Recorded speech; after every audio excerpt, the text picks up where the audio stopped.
tənliklərə aid belə bir maraqlı suala baxırıq. Fermat sonsuz azalma metodu ilə deməli həll edəcəm. Ancaq o metodu, yəni deməkdən öncə, yəni bunu tətbiqlə göstərmək istəyirəm. Burada görürük ki, bu 2-yə tam bölünür. Bu da 2-yə tam bölünür. Deməli, bu da 2-yə tam bölünməlidir. Yəni x2-nin hər hansı bir misli kimi ifadə oluna bilər. Məsələn, 2k.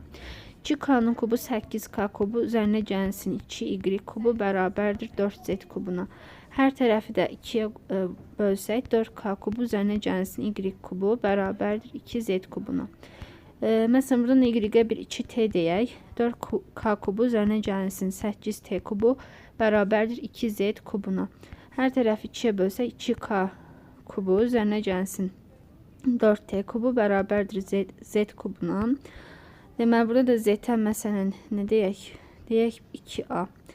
2k kubu üzərinə gəlsin 4t kubu bərabərdir. Deməli, 8a kubuna. Hər tərəf 2-yə bölsək k kubu üzərinə gəlsin 2t kubu bərabərdir. Bunu da 2-yə bölsək 4a kubu. Baxın, görürük ki, birincindən eyni adlı bir tənlik yarandı. X k-ya sanki çevrildi.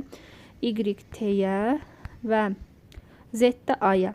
Yəni və biz bu metoddan istifadə edərək buradan da belə bir nəticəyə çıxırıq ki, Fermatın sonsuz azalma metoduna görə 0, 0, 0-dan başqa tənliyin həlli yoxdur.